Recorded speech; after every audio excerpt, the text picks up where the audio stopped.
apparently somebody just took over the AICP's Twitter handle and changed the image, changed everything.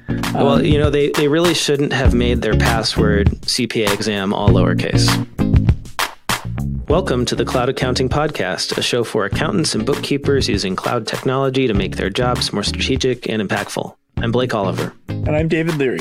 So David, we're back from New Orleans, from the Cloud Accounting Salon, not getting our hair done, but talking with a small group of amazing, intelligent accountants providing outsourced accounting services, some people from software. I had a great time. It was great to see you. Yeah, we got to hang out for two or three days, face to face. We had to enjoy some great New Orleans food, had some drinks, got to talk cloud accounting. We should have been more motivated and pulled out the microphone and recorded something live, but we do this great. I'm much more comfortable standing in my closet. Exactly, and I was having too much fun to even think about doing work. So, but plenty of stuff happened while we were gone. So let's talk about it. What's new? Intuit This is on, Insightful Accountant. Intuit discontinues the QuickBooks ProAdvisor Desktop certification. End of an era. Yeah, as of December 31st of 2018. And they said it's because of a declining number of certifications over the last few years, and that was the basis of the decision. Yeah, that makes sense.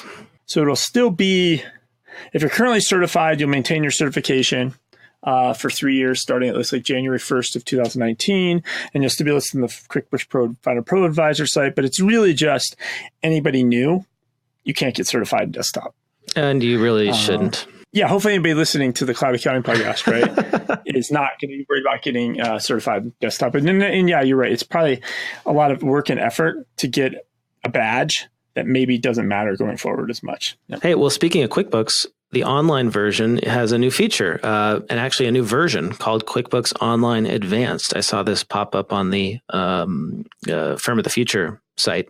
So what is QuickBooks Online Advanced, you ask? Unfortunately, it is not enterprise in the cloud. It is basically the same as QuickBooks Online Plus, except now you can have 25 simultaneous users online. That's it for now. Wow. So it's really just if you have to have everybody in your QuickBooks all at the same time. Yeah. That's interesting. How do you feel about that? I mean, I kind of have the theory, right, of in the olden days, it was like QuickBooks desktop software. You get QuickBooks Enterprise and you have your warehouse staff in the accounting system and the bookkeepers in the accounting system and the lawyer in the accounting system. Everybody's all in the accounting system at the same time. But in the new world, I kind of feel like you could just have only the bookkeeper or the accountant be in the accounting system and have all the rest of the staff in apps, right? And you have that separation to where the accounting system's your domain. Mm-hmm. And in theory, you don't need 25 people's fingers in the books. So I don't know, what's kind of your take on that? In theory, right? And there are, I think, a small percentage of companies that are taking that app ecosystem approach and integrating lots of different front-end apps with the back-end accounting system. But I'm going to guess that's less than 20% of companies. I have a feeling that the vast majority are really not doing a lot of integrations. And for them, this is important because they do have a lot of people that need to access the system at once. And my hope is that, it would make sense that eventually as Intuit adds enterprise features to their online product, which they have to do in order to move up market with the product, that it will be added to this advanced version. Pricing is $150 per month. You also get a dedicated customer success manager, priority care for technical support, and you get up to 5 online training courses annually included. Yeah. I mean, it seems to make sense. I mean, it probably technically is not any different, right? They could probably even do 100 users at the same time. There's probably no technical limits to this. It's interesting how it's being phrased as this advanced, and it looks like it's setting the table for an enterprise. Mm-hmm. Like it's like just coincidentally, right? It's similar number of users, right? Simultaneous access. It's starting to set the table for maybe a more advanced version of QuickBooks Online, right? Enterprise level. Well, and I think they're doing this because they're starting to face competition from cloud ERP providers like NetSuite and Intact, who overlap in that $150 segment per month. And those guys are coming down market, right? So Intuit really needs to figure out a way to get those enterprise folks happy with QuickBooks Online. So hopefully this is the beginning of that. And speaking of NetSuite, NetSuite did really, really well in Oracle's third quarter results. I've got an article here talking about how NetSuite had a spectacular quarter. Revenues were up 26% and bookings were up 40%, 39% in the quarter. And annualized revenue for NetSuite is now $800 million. And it's a significant contributor to Oracle revenues, which actually, if you dig into those Oracle numbers, it's a good thing they bought NetSuite because their on-premises and hardware business is declining. Yeah, I think deeper in the article, it actually says that. It's like NetSuite is becoming the most significant buy that Oracle has ever made. Mm-hmm. It's great for Oracle because as those customers outgrow their application, then they become Oracle customers. Blowing some dust off, back in the younger days. When did they acquire NetSuite? Do you remember when Oracle bought NetSuite? I think it was like a couple of years ago now. But yeah, it's interesting. Oracle has so many different possible revenue streams.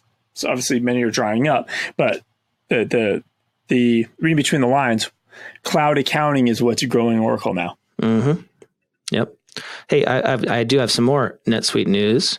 They also are announcing some new features. Pretty cool. So the latest, and Oracle and NetSuite are really good at this, making boring things sound sexy.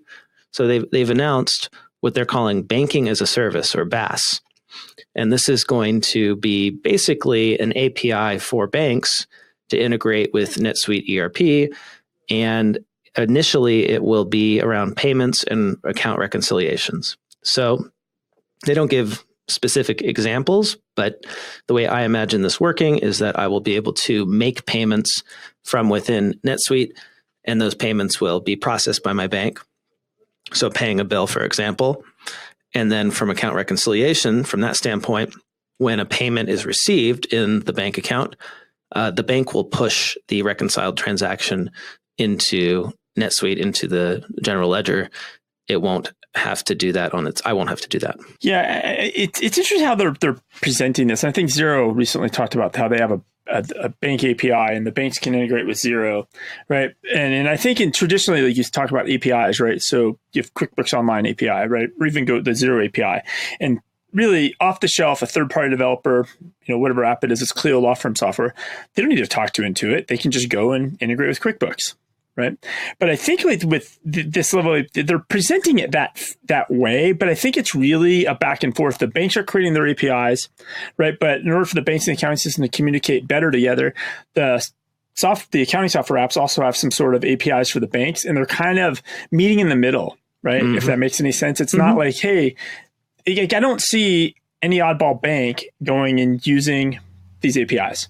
There's probably a biz dev deal done, right? There's some agreements, and these APIs are just really helping to make the customer experience better, ultimately. Yeah. Well, and I'm sure plenty of banks won't take advantage of this. And actually, cited in the article is a prediction from Forrester Research that says that more than 50% of banks will fail to exploit open banking, starting down the slow, painful path to becoming an unintentional utility. I mean, that's the way banks are for me already when it comes to my clients. I set them up on Bill.com. I set them up on various payment services, various extraction services, so I don't have to go in and get check images or whatnot. The bank is just a utility. It's not important, other than you have to have it. Yeah, because once you have your client set up with the Bill.com, and you said like you're getting fetching the bank statements or the check images. Once they're set up, you could swap the bank out, and swap in a new bank, and it truly doesn't matter. Right, You're right, right. So the value to the bank, and the reason they should want to participate in this program is that if they do it, then they have less worry about being disintermediated by fintechs. They are basically becoming fintechs themselves with Oracle's help. And ultimately, I've always, and I felt like this a decade ago, right? I remember when I first started using Mint, right? And for those of you listening, Mint is like personal finance software that's in the cloud, right? And you connect all your bank accounts just like you do your bank feeds in QuickBooks and Xero, right? And I remember a decade ago, like banks wouldn't connect. Sometimes it wouldn't work with this credit card. It would work with this one. It would disconnect. It's the typical problems we're still having now a decade later. But I always felt like a good way to solve that, it was just to have somebody put out like one of the software apps put out a blog post. It's just like, here's the 10 banks that have the least problems. Here's the 10 banks that have the most problems. And like update it every month. Because if the banks, if they really care about their customers and not losing customers, they're going to make sure they have good connections to the accounting systems. Yeah. Right. And so it's really the only way you're going to keep your customers in the long run, right? Is how well you connect to other things. Yeah, and it's not just about keeping customers. They could do so many cool things to add more services if they connected to accounting software. And some examples from this article are getting data that allows them to very quickly and easily provide loans or working capital to businesses, which if you look at what's happening in the fintech space, there's tons of companies doing that now. All the credit card processors like Stripe and Square and PayPal are offering working capital loans because they have the data to support it without having to make the business owner do a complicated application for a loan. Those companies can see what credit card transactions you have and can figure out from there whether or not you're safe to loan money to. So the banks could do the same thing if they just plugged into the accounting. But then, I mean, you might take the point of view that maybe the banks could get cut out of the whole picture, right? If you really look at a lot of these, I mean, Apple has so much cash in the bank, right? But even companies like Intuit, they did QuickBooks Capital. And I think some portion of that money, yes, there's banks involved and there's traditional lending sources involved in that process, but I think Intuit themselves is acting like a bank. Right. And I'm pretty sure Square has a bunch of cash, right? And some of the other people you just mentioned. So they could almost like give out these loans and cut the bank. The banks could be completely cut out of this game if they don't play nice and utilize this other thing. So we'll have to keep watching this. This could be a whole podcast itself on banking APIs. So anybody wants to start that, it's free, bankingapis.com. Make sure you can get on Twitter. Go for it. So you're just trying to create more podcasts that have fewer listeners than we do, David. I can yes. Up our ranking that way. So what else? What else do we got this week? Gene Marks wrote an article that, so the U.S. Census Bureau says there's 32 million small businesses out there, right? And he's taking this point of view that they're just wrong, right? His point of view is you can't count people that have a side hustle, right? Or they're just filling out some additional income on a Schedule C. But right now they're counting those people as business owners, right? And they're counting like a lot of independent contractors as business owners. So it's a barber or something like that. But even then he's like, okay, fine, count those guys, right? Because they're, in a way that is a business, right? Life coaches, dietitians, et cetera, real estate agents. But there's so many more that are hobbyists or they just have like shells, right?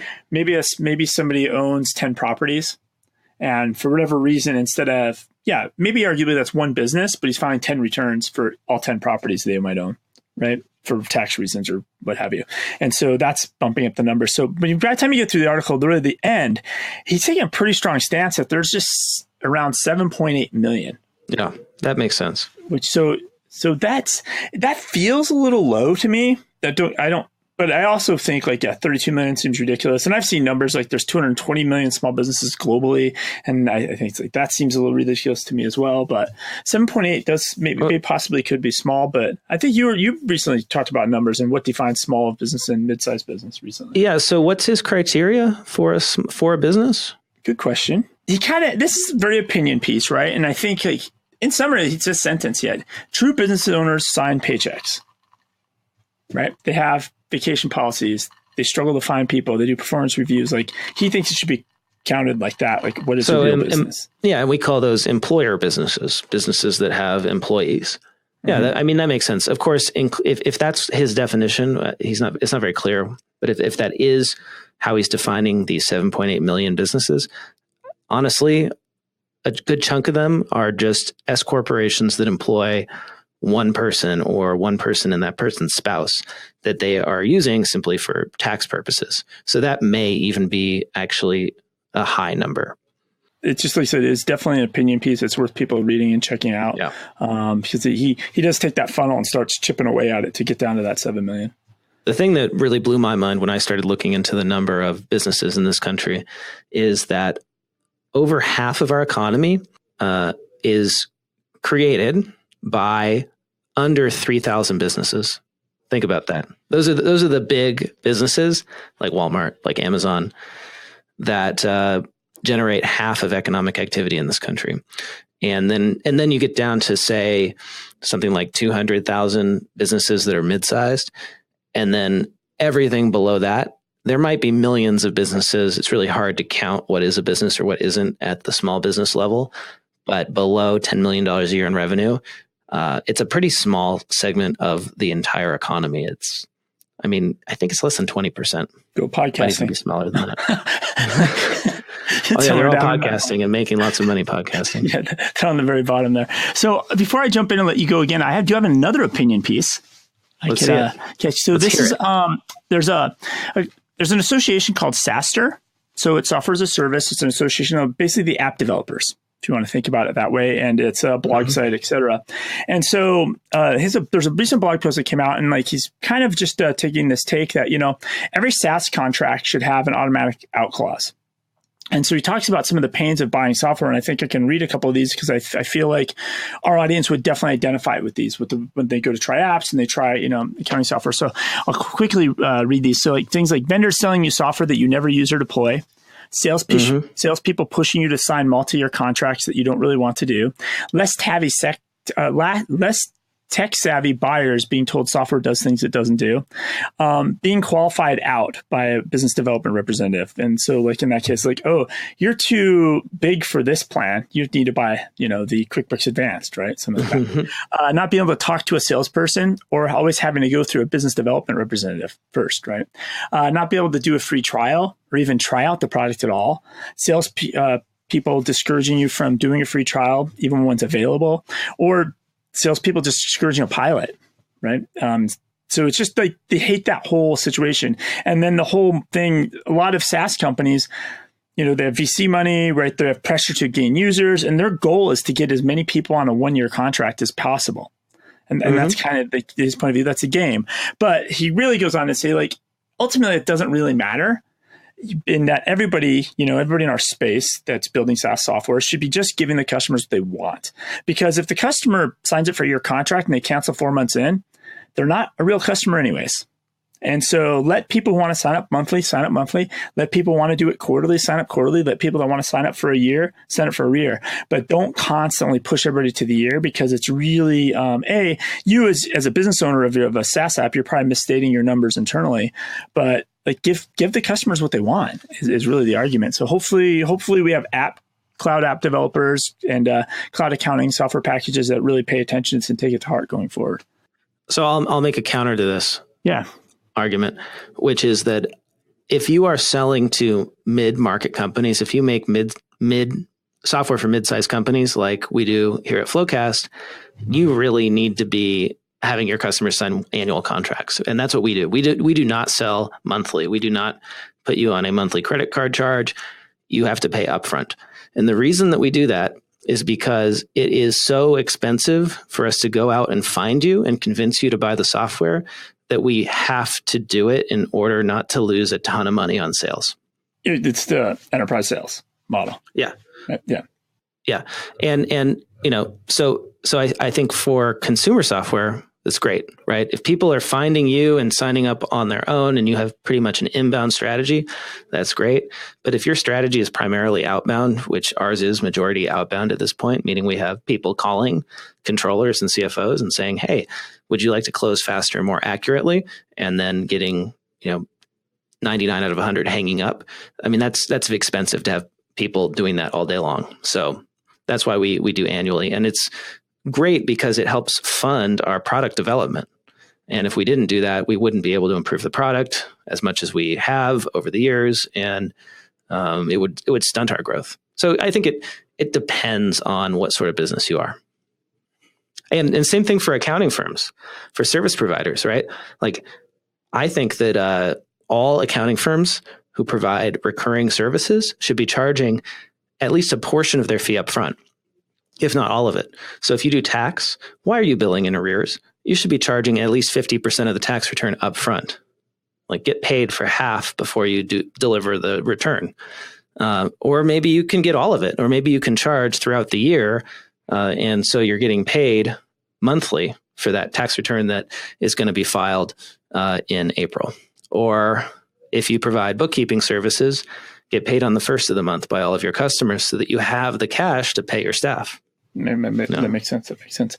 I see that you have a couple more articles. You talk about robots, machines. There's a couple. I got a lot, and we've already hit the 20-minute mark here, I think, unless I can edit this down a little bit. So I'll be brief. I'm just going to pick my favorite story to finish this out on my end, at least.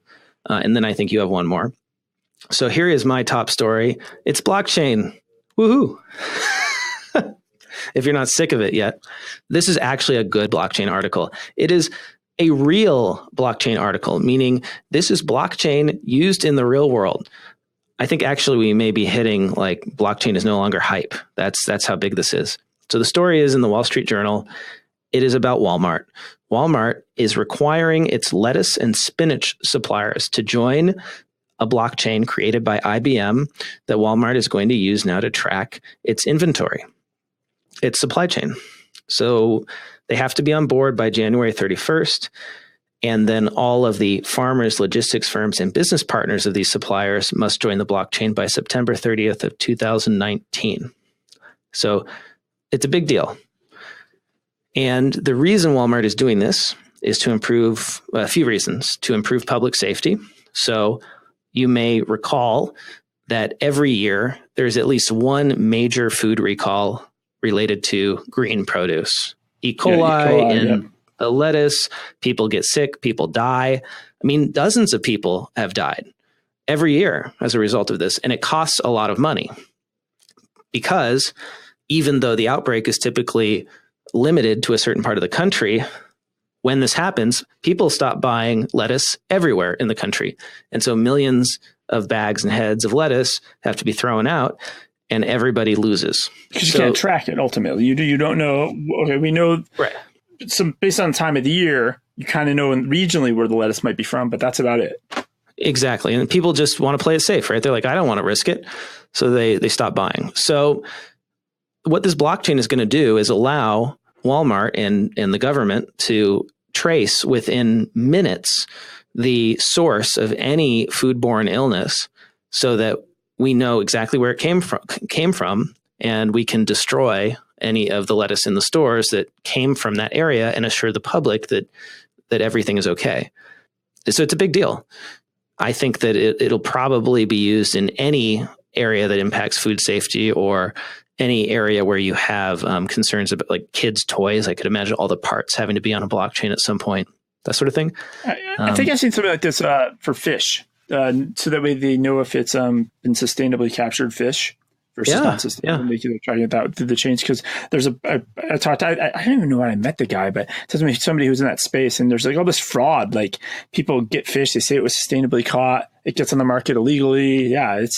So the blockchain definitely can solve for some of that stuff. No, this is really interesting. And the interesting about this, it's Walmart. Yeah. And just like Walmart, if Walmart tells companies like Rubbermaid, you have to shave a nickel in your distribution, people have to jump. And so this is really, really interesting that Walmart's the one pushing on this. So I think ultimately we'll see all major supply chains move over to blockchains, to public ledgers or semi-public ledgers, just because it improves efficiency that much. Pretty cool. No, that makes sense. Why don't you do another one of yours? I mean, the only thing I had was just so teeny. We're almost out of time. So if do you want to do the AICPA Twitter account, and we'll end with that? Yeah, we could do that. So apparently last week, the AICPA's Twitter account got totally hacked by Bitcoin scammers. I just read that. Oh, it ties into blockchain, right? We were just talking about blockchain. Perfect. Yes, it goes right over. And it's ongoing concern. And there's lots of screenshots, and you can see it. And apparently somebody just took over the AICP's Twitter handle and changed the image, changed everything. Well, they really shouldn't have made their password CPA exam all lowercase. No, you know that for a fact. Or password 123. Really, guys, gotta step up the security. Well, they could get, it does do two-factor Twitter does. It even supports YubiKeys, so you could have that a lot. Yeah, truly locked down. You really do not want your Twitter account to get hacked because it's hard to get it back. And it took the AICPA, I think, several days. And meanwhile, Bitcoin scammers are putting out fake links to send them Bitcoin, sucking in probably some unsuspecting CPAs. Bad news. Oh, yeah. Well, with that, we can close this down. But people, be careful. Change your passwords. Update your passwords. Stay on top of your stuff. And we will chat next week. I have a birthday tomorrow, and then I'm going on a little cruise. Hey, it's your birthday? Yeah. Happy birthday, David. And then I'm going on a little cruise, and then next, hopefully, there should be internet, or I'll try to watch for the news, stay on top of things. And next week, we'll come back and do this again. Well, sounds good. Enjoy your trip, and I'll talk to you next week. Awesome. Bye.